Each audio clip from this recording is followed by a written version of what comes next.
Bora dar continuidade então à nossa série de leitura comentada do livro Ação, Tempo e Conhecimento do professor Ubiratan Jorge Ora, dessa vez abordando o capítulo 6. Sem mais delongas, roda a vinheta.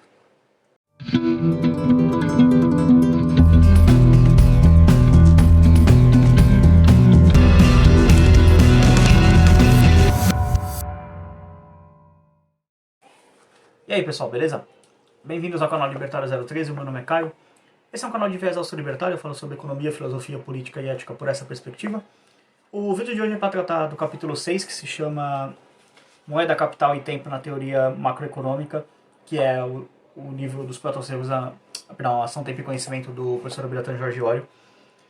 Se é seu primeiro vídeo aqui no canal, primeiro, obrigado por chegar aqui no canal, se inscreve, é muito importante, ajuda a engajar o canal. Deixa sua curtida também no vídeo e comenta alguma coisa aí só pra, engajar esse vídeo aqui, só, sei lá, comentário pra engajar, comenta qualquer coisa só pra, engajar o vídeo, que isso é muito importante, tá? Mas eu não recomendo que você comece a assistir essa série por aqui e nem mesmo por esse livro aqui, tá? Essa série é a segunda parte de uma leitura comentada que eu tô fazendo, que envolvem dois livros, não somente esse aqui, mas o livro anterior, que é dos proto-austríacos a Menger. O objetivo aqui é ensinar a economia para você através desse livro, mas para entender as ideias desse livro é importante você ir na base da onde veio a Escola Austríaca de Economia. Esse é o papel do livro dos proto-austríacos a Menger. A leitura comentada dele está disponível aqui no canal, o link dela está aqui na descrição, junto com o link para download desse livro aqui, o Ação, Tempo e Conhecimento, e também compra do livro, você pode baixar, pode comprar da forma que você quiser. E se, no caso, você já fez a lição de casa, vamos colocar assim, já terminou a leitura comentada do Ação dos proto-austríacos a Menger, perdão, na verdade, aqui na descrição também tem a playlist desse livro aqui. Então você volta lá no primeiro vídeo para poder acompanhar e pegar tudo certinho. Esse vídeo aqui, já adianto, não vai ser muito longo, tá? Até porque o capítulo ele começa na página 139 e ele já termina na 147, então são só 8 páginas, acredito que o vídeo não deva ficar muito longo. Mas, de novo, reforçando, se inscreve, comenta, compartilha, isso ajuda demais o canal, tô quase batendo 1000 inscritos, então me ajudem aí, vamos bater logo esses 1000 aí, que eu tô um pouquinho pilhado assim, pra vamos logo. Então, bora começar a leitura comentada aí. Capítulo 6, Moeda, Capital e Tempo na Teoria Macroeconômica. Tópico 1, Introdução. Esse capítulo objetiva enfatizar a importância do capital, da moeda e do tempo na teoria econômica e, mais especificadamente, na macroeconomia. Desde a teoria geral de Keynes, formulada nos anos 30 do século passado, os economistas, infelizmente, abandonaram quase completamente a teoria do capital, sem colocar outra teoria para substituí-la. Com efeito, os modelos ditos macroeconômicos, seja de viés keynesiano ou neoclássico, tendem a enfatizar que no curto prazo o estoque de capital de uma economia é constante, o que os levou ao abandono mencionado. Há, além disso, concepções distintas sobre o papel da moeda e do fator tempo nessas teorias. Isso tudo somado, ou seja, o abandono da teoria do capital, as visões diferentes da moeda e as formas como é introduzido o fator tempo, permite-nos estabelecer comparações teóricas bastante interessantes entre a mainstream economics, que são os keynesianos e os neoclássicos, e a escola austríaca de economia, que sempre deu importância à teoria do capital e que possui concepções diferentes a respeito de como a moeda e o tempo devem ser tratados teoricamente. Então, basicamente, aqui é uma discussão sobre as duas escolas de pensamento econômico que existem, que é a austríaca e as erradas. Então, vamos ver qual vai ser a questão aqui que o professor vai colocando, explicando ao longo da leitura.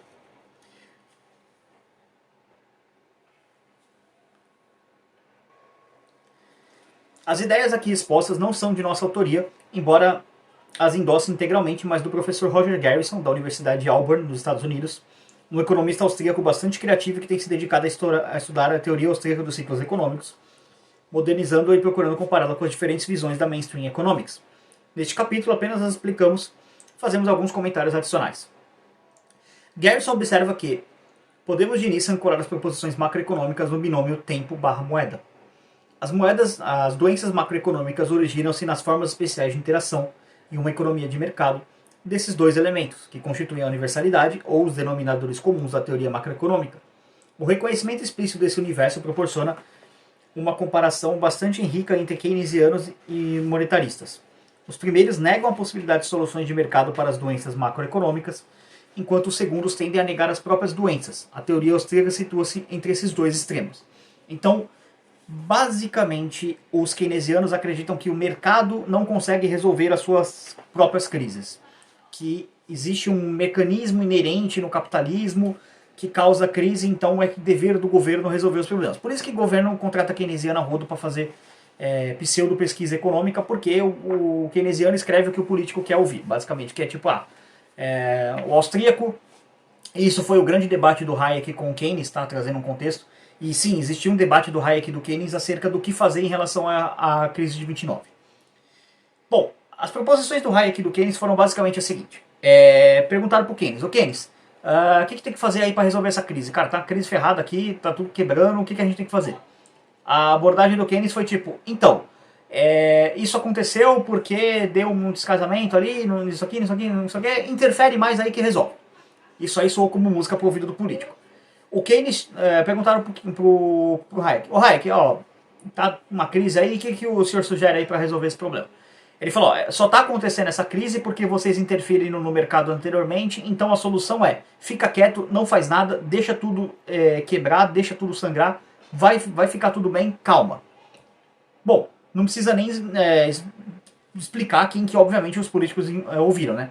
O Keynes e a crise de 29 só foi acabar na década de 50, então, né, foi isso basicamente que aconteceu.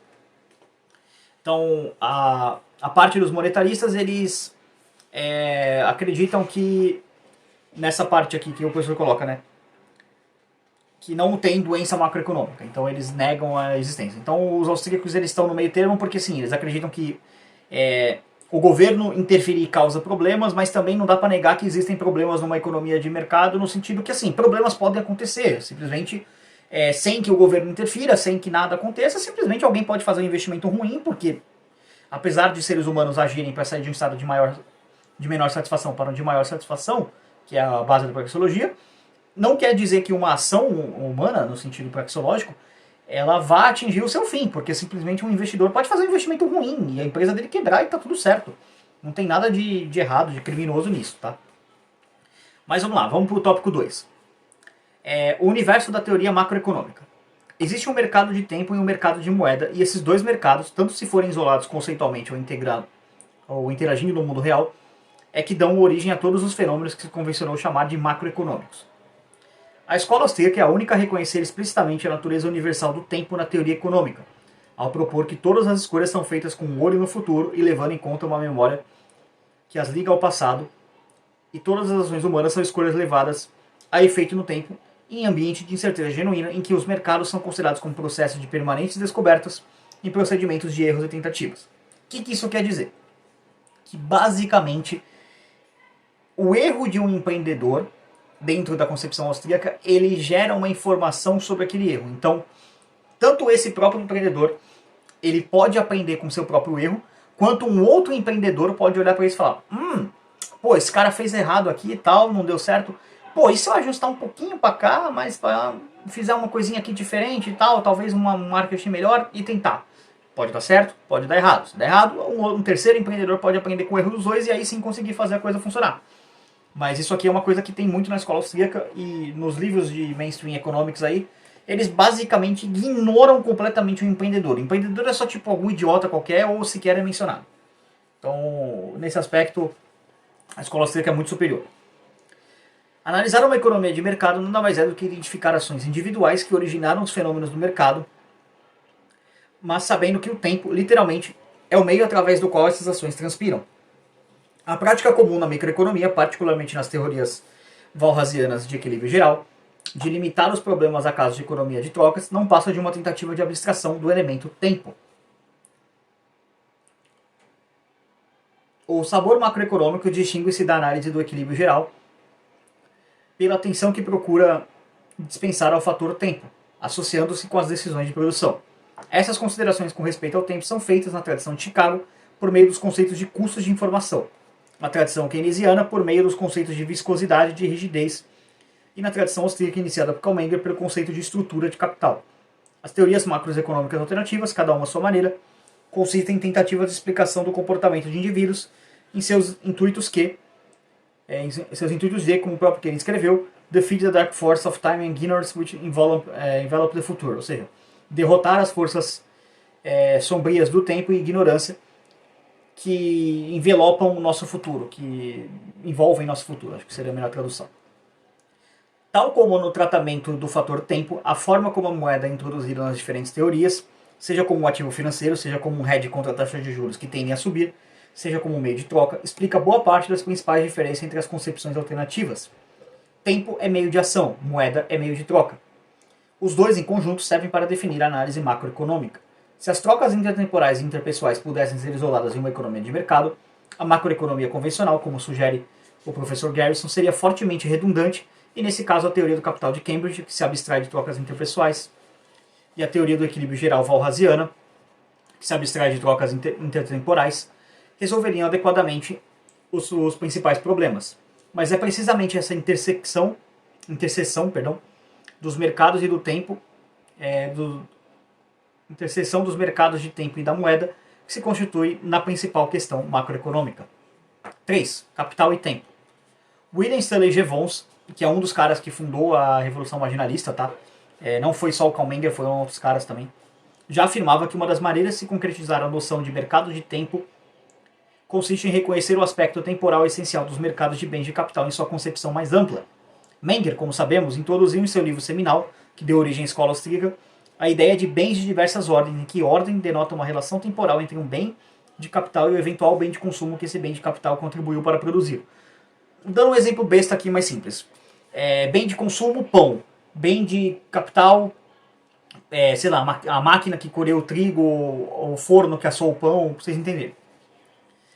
Por exemplo, se o pão é um bem de consumo e a farinha é um bem utilizado na fabricação de pães, então o primeiro é considerado um bem de primeira ordem e a segunda um bem de segunda ordem, enquanto o trigo usado para fabricar a farinha é um bem de terceira ordem e a colheitadeira que colhe o trigo pode ser considerado um bem de quarta ordem, nesse aspecto. Seria bem interessante se pudéssemos comparar a noção de capital da escola austríaca com alguma visão alternativa formulada por Keynes, mas isso não é possível porque, apesar de haver repudiado a contribuição de von Bavrek, Keynes não a substituiu por nenhuma outra.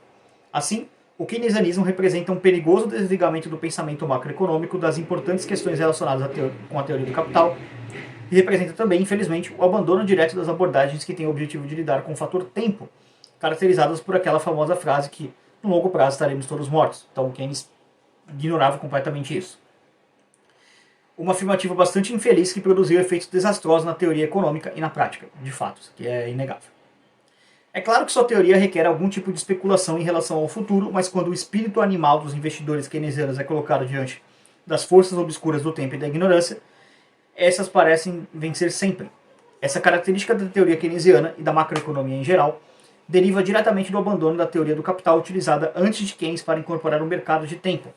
Vejamos agora o papel da moeda para os austríacos, os keynesianos e os monetaristas, que são os novos clássicos, como eles são chamados. Tópico 4. A moeda como uma junta frouxa, que é loose joint, é uma teoria econômica. As forças intertemporais de mercado encontram sua expressão mais direta e concreta nos mercados de bens de capital. Se estes bens fossem trocados diretamente por bens de consumo ou por outros bens de capital, a natureza da macroeconomia seria substancialmente diferente. Mas o fato de que os bens de capital e os bens correspondentes de consumo são trocados indiretamente via moeda é que adiciona outra dimensão essencial. A teoria macroeconômica, então, deve analisar as implicações das trocas indiretas no contexto de uma economia que utiliza capital. Em sua The Pure Theory of Capital, ou seja, a teoria pura do capital, Hayek concebe a moeda como uma junta frouxa, loose joint, dentro de um sistema de mercado que se autoequilibra. A moeda é a junta que liga a capacidade de demanda com o desejo de produzir, o que dá margem para o entendimento correto da lei de Say. Dizer que a moeda é uma junta frouxa em uma economia que utiliza capital nos lembra que existe um lapso de tempo entre a oferta de um dado sortimento de bens de capital e a demanda subsequente dos bens de consumo. Quem quiser ver a parte do Say, tá? Por isso que eu estou falando. Não estou pegando muito aqui a parte do Say, porque já foi discutido muito o Say, acho que foram 3 ou 4 vídeos, eu não lembro agora, lá na leitura comentada dos próximos austríacos da Menger. Então se você quiser entender a lei de Say e tudo mais, vai lá nesse vídeo, tá? Na leitura comentada. Por isso que eu falo que é uma sequência, tá? Você tem que ter lido acompanhado a leitura daquele livro para poder chegar aqui. Mas vamos lá. Dizer que a moeda é uma junta frouxa, uma economia que utiliza capital, nos lembra que existe um lapso de tempo entre a oferta de um dado sortimento de bens de capital e a demanda subsequente de bens de consumo. E é esse time lag que provoca os problemas macroeconômicos mais comuns, tais como o conhecido como sobreinvestimento, que os austríacos chamam de maus investimentos, os mal investments, que é quando basicamente investe demais no setor porque o governo abaixou juros, aconteceu alguma outra coisa e aí teve um investimento que não era para ter acontecido naquele setor, tá? Essa imagem de Hayek nos permite testar a adequação de diversas teorias em que a moeda desempenha um papel importante.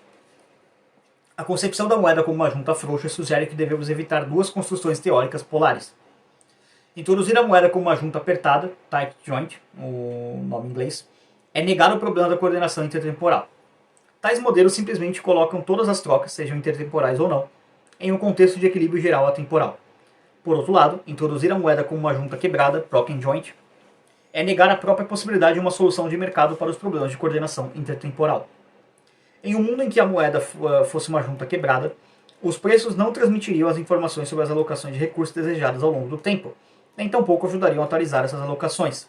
Em outras palavras, nos conceitos de junta apertada, de moeda como junta apertada e junta quebrada negam, respectivamente, o problema macroeconômico central e a sua solução. A macroeconomia da mainstream, a saber, o monetarismo e o keynesianismo, tende a adotar uma das duas posições polares e o resultado é que, como uma primeira aproximação, os problemas macroeconômicos ou são vistos como triviais ou então como insolúveis. Entre essas duas concepções extremas é que está a noção hayekiana de moeda como uma junta frouxa, que nos conduz a reconhecer os problemas e a deixar a possibilidade de soluções de mercado para eles como uma questão em aberto. Então, isso que eu acho muito foda da Escola Austríaca de Economia, que é essa abordagem que os austríacos eles não tentam olhar assim para a economia e falar, tem que fazer isso. Você tem que fazer X, tem que fazer Y. É tipo, cara, a gente não tem como entender o quanto de... como é que eu posso dizer? O quanto... Todos os aspectos, não tem como entender tudo o que está acontecendo, porque o conhecimento aqui, usando o conceito do Hayek, a informação está dispersa na economia. Então o melhor que se pode fazer é não fazer nada.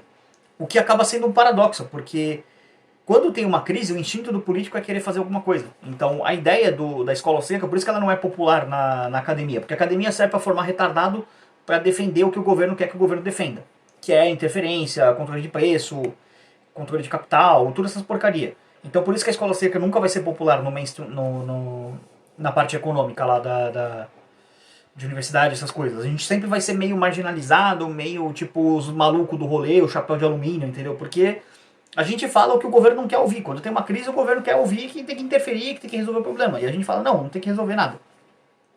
Deixa ficar como tá que vai resolver. Notemos, contudo, que a hipótese de que a moeda é uma junta apertada não pode ser condenada em todos os contextos. Ela nos conduz, por exemplo, às noções de moeda como um véu, bem como o núcleo de verdade contido na teoria quantitativa da moeda, o de que a inflação é um fenômeno monetário. Mas, ao mesmo tempo, não podemos nos esquecer da excessiva simplicidade face ao mundo real dessa hipótese. Tópico 5. A macroeconomia da mainstream. Tópico A. Subtópico A aqui. Embora o Wicksell seja geralmente considerado como tendo sido o primeiro a integrar a teoria monetária com a teoria do valor, na realidade ele não fez isso. Em seu modelo, os preços puxados pelo efeito dos saldos reais movem-se em todos simultaneamente, seja para cima ou seja para baixo. Mesmo quando é reconhecido que alguns preços podem variar temporariamente, de maneiras diferentes entre si, o modelo Wickelsiano não faz menção a variações correspondentes nas quantidades. Com isso, não explica as interações entre o mercado de moeda e os mercados de bens de capital, focalizando apenas as relações entre a quantidade total de moeda e o nível geral de preços. Tópico B. Considerações monetárias e de valor costumam ser segregadas pela hipótese implícita ou explícita de que a moeda é uma junta apertada. E é essa segregação entre as teorias monetárias e do valor que costuma levar à substituição da estrutura mengeriana de produção por algum agregado, PIB, o que significa admitir que, dado o caráter de tight joint, ou seja, junta apertada, da moeda, nada de relevante se passa no setor real da economia. Tópico C. Keynes, por sua vez, descartou a teoria do capital de von Bawerk sem substituí-la por qualquer outra.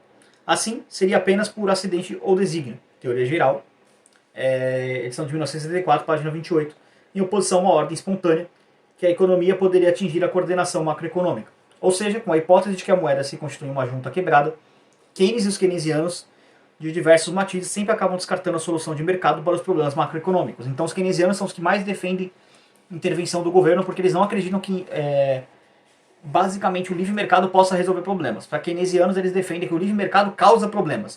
O capitalismo causa crise em si mesmo. É basicamente essa a posição dos keynesianos. Sob essa perspectiva, a alternativa teoria macroeconômica oferecida por Mises, Hayek e por outros austríacos representa um meio termo, ao mesmo tempo em que é radical, no sentido de ir diretamente à raiz dos problemas.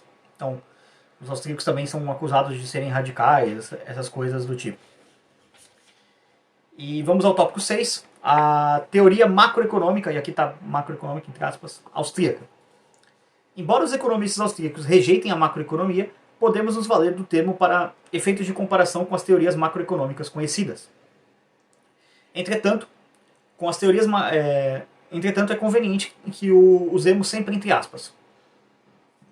O ponto significativo da escola austríaca, que ressalta a moeda como uma junta frouxa, é o da complementaridade intertemporal entre as diversas ordens de bens de capital. Por exemplo, a ocorrência de um excesso de bens de ordem elevadas, bens de capital, que será removido no futuro através do surgimento de bens de ordem inferiores, por exemplo, cimento para ser usado na indústria de construção civil, não é vista imediatamente como um excesso. Essa percepção depende das projeções empresariais sobre a demanda futura, e essa previsão só poderá ser considerada errada quando ocorrer um excesso nos estágios subsequentes de produção. Na literatura austríaca, esse excesso se revelará na forma de escassez relativa de bens de capital necessários para completar o processo de produção. Esse cenário particular enfatiza a noção de complementaridade intertemporal entre as diferentes ordens de bens de capital, e o ponto significante é que os excessos de oferta e demanda, uma vez revelados, não podem ser remediados de uma forma simples. Os ajustamentos envolvem reestruturações fundamentais nos processos econômicos de produção. O caráter de frouxidão, looseness, da junta monetária é responsável por um montante de ausência de coordenação intertemporal não percebida durante algum tempo, que gera sobreinvestimentos em alguns bens de capitais e subinvestimentos em outros. Assim, não existe surpresa no fato que o processo de mercado, ao corrigir essas faltas de coordenação, não o faça instantaneamente sem dor. A frouxidão da junta monetária, que provoca a quebra da coordenação, prescreve um remédio doloroso de efeito lento.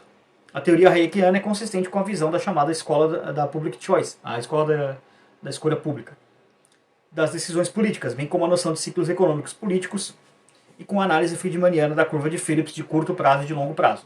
O que isso quer dizer? Os austríacos, eles analisam a macroeconomia, entre aspas, com base sempre na ação do indivíduo. Então você vai olhar aqui, ó. Não existe surpresa no fato que o processo de mercado, ao corrigir essas faltas de coordenação, não faça instantaneamente sem dor. Então, aquele setor está inflacionado, sei lá, está com muito investimento porque teve uma expansão de base monetária, o dinheiro alocou para aquela área. Por exemplo, setor de construção civil. Pô, e agora aquele monte de faculdade que abriu para poder formar engenheiro está com problema, não tem mais gente, um monte de engenheiro está trampando de Uber, galera que trabalhava ali no setor de construção civil foi todo mundo demitido, aquele monte de restaurante que abriu ao redor de canteiro de obra também teve que cortar gente, fechou alguns, outros demitiram um pessoal. Então tu tem uma grande crise. O que o governo pode fazer? Sei lá, vamos baixar a moeda de novo, baixar os juros para poder reaquecer o setor econômico. Você chuta a lata para frente, o ciclo se reinicia, a hora que volta, a correção é ainda pior. Então, é nesse aspecto que o professor coloca aqui. Não o faça instantaneamente sem dor. Isso vai demorar ao longo dos anos até o capital sair daquela área que não deveria estar para poder ir para outras áreas mais produtivas, a mão de obra ser alocada de novo. Então isso leva tempo e realmente causa problemas. Tem gente que perde emprego, enfim, é complicado, mas enfim, coisas ruins acontecem. Mas vamos lá. Tópico 7. Alguns avanços na mainstream economics.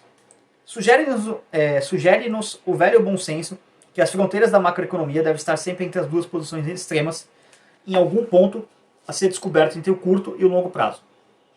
Este é o horizonte temporal relevante porque é nele que os problemas econômicos efetivamente se manifestam. Há algum tempo têm sido feitas algumas tentativas na literatura no sentido de tentar capturar esse horizonte de tempo relevante, e elas diferem na medida que partem de pontos de partida diametralmente diferentes. Em particular, vejamos os pontos de vista de David Leder e de Paul Davidson, respectivamente um monetarista e um keynesiano, que nos facilitará a comparar a mainstream com a teoria austríaca. Leider, ou seja, o nosso amigo monetarista, o Davidson é o keynesiano, Leider percebeu corretamente a importância do tempo e da moeda, mas como parte da tradição de longo prazo da teoria quantitativa da moeda, sua análise revela a necessidade de encurtar o longo prazo, e o meio que utiliza para isso é o mercado de informações. A hipótese de que existem custos para obter informações representa sua tentativa de capturar, pelo menos parcialmente, a dimensão temporal e a interação entre o mercado de informações e o mercado monetário, traduzindo o que ele chama de a nova microeconomia. O problema com esse tipo de approach é que a incerteza, na visão dos economistas austríacos, é uma proxy fraca para a variável tempo. O trabalho de Davidson representa a contrapartida keynesiana da análise de Leibler, ou seja, o nosso amigo keynesiano agora, o Davidson. Este precisava encurtar o longo prazo, enquanto Davidson, trabalhando na tradição keynesiana, sentiu a necessidade de criar uma junta onde ele não existia, ou seja, percebeu-se que precisava alongar o curto prazo. E o instrumento que se utilizou foi o dos contratos de salários nominais, Money Wage Contracts, em inglês. Assim, enquanto Leibler buscou capturar o tempo através do mercado de informações, Davidson fez por meio do mercado de trabalho a termo. Sua análise padece do mesmo problema apresentado pela de Leibler, porque o mercado a termo de mão de obra, tal como o mercado de informações de Leibler, são apenas duas dentre as inúmeras maneiras de realização das trocas intertemporais.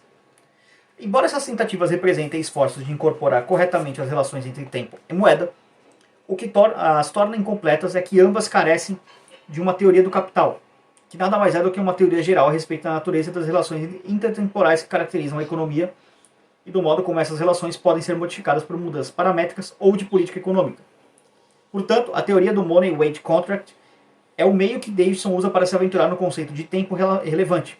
Para encontrar Leibler, se aventurou partindo do outro extremo, mas sem ter de lidar com os problemas básicos com que a teoria do capital se defronta.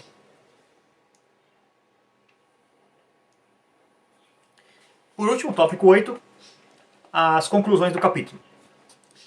Reconhecer que os conceitos de tempo e de moeda devem ser centrais na teoria macroeconômica é definir o domínio da macroeconomia como sendo a interação entre o mercado de tempo e o mercado de moeda. Essa concepção de macroeconomia permite comparar as visões da mainstream e mostrar como elas lidam indiretamente com o elemento tempo, por não incorporarem uma teoria do capital.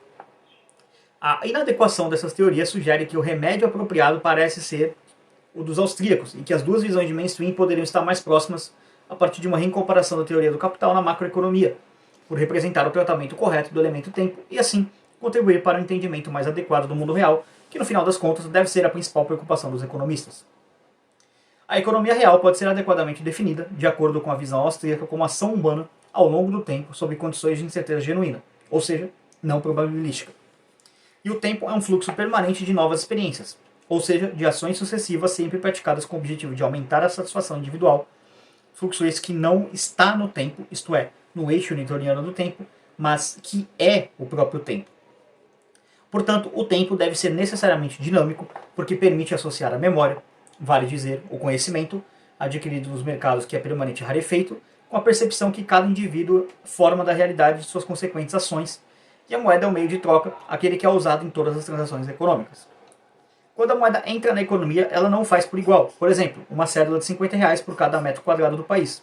Ela entra em determinados setores de estrutura de produção e a partir daí vai se espalhando, o que por si só é um argumento contrário ao princípio da neutralidade da moeda, segundo o qual variações nessa não produziriam efeito sobre o setor real da economia, mas apenas sobre os preços.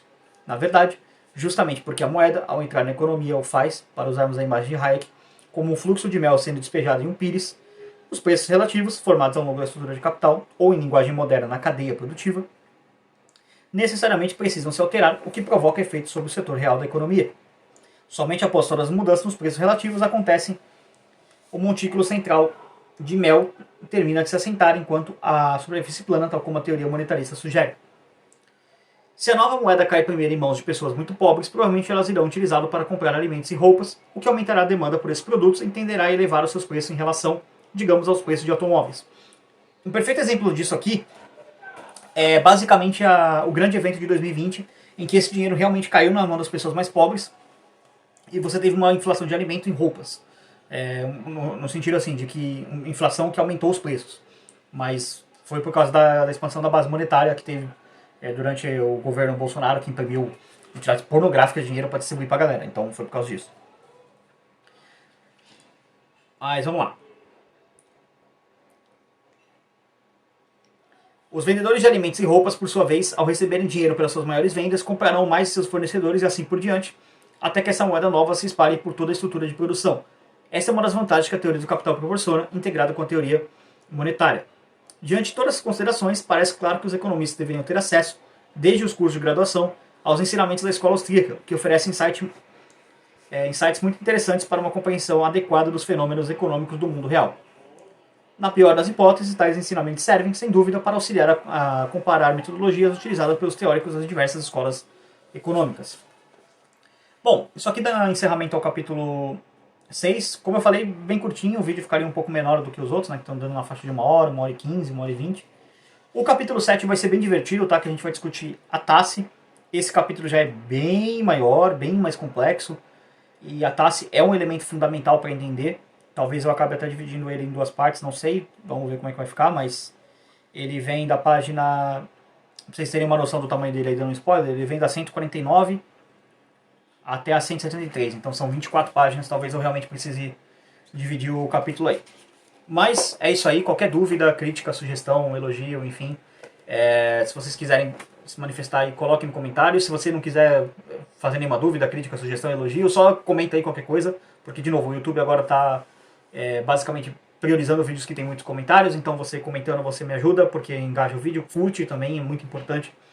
Para você é só apertar um botãozinho, para mim é uma coisa muito importante. Ajuda a engajar o vídeo, ajuda a o vídeo alcance mais gente. Então deixa aí sua curtida, seu comentário, enfim, o que você quiser.